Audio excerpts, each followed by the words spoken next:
ស្រីបង សួស្តីអូនអូនអាថ្លៃ14ដុល្លារសល់ទៀត តាកតូននឹងបន្ទុក14ដុល្លារនេះមានទៀតបង អូខេអូនចឹងបងយកមកបន្ទុកទៀត ចឹងបងសុំជួយខ្ញុំមួយបង អានេះជួយជួយបងមួយផង ចាបងចឹងបើឯងឈ្មោះអីដែរបង បងឃើញណា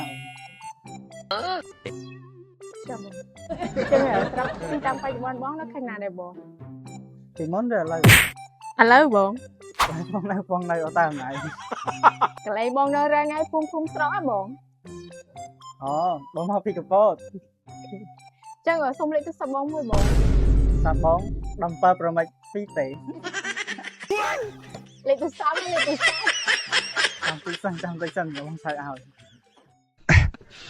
អូ